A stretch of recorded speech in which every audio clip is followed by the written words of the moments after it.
चिंतया जायते दुखम। चिंता मुक्ति का परम सत्य है।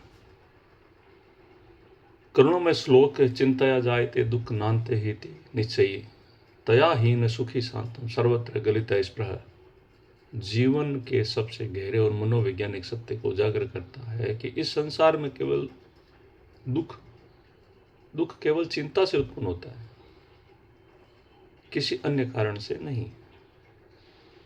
कि जो पुरुष इस तथ्य में दृढ़ निश्चय रखता है कि दुख का मूल चिंता है, वह इस चिंता से रहित होकर सुखी, शांत और सर्वत्र गलित स्पृह यानी सभी विषयों में अभिलाषा रहित हो जाता है। दार्शनिक दृष्टि से श्लोक कर्तृत्व अहंकार को मूल को काटता है।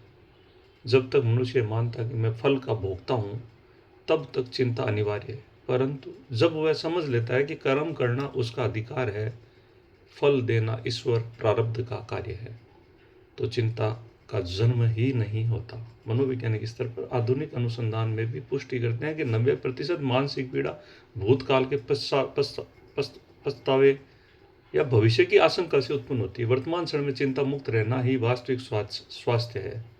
व्यवहारिक जीवन में जब नौकरी, व्यवसाय, संबंध या स्वास्थ्य को लेकर मन में अगर मगर के चक्र में फंसता है, तो ये श्लोक याद दिलाता है कि दुख परिस्थिति से नहीं, परिस्थिति के प्रति तुम्हारी चिंतामयी प्रतिक्रिया से उत्पन्न होता है। गीता का संदेश है, योग्यस्थ कुरु कर्मणि। यदि इसी चिंता मुक्त कर्मयोग की प्रेरणा देता है। निष्कर्षतः गलित स्पृह का अर्थ है जब मन में सभी लालसाएं पिघल जाती है। गलित स्पृह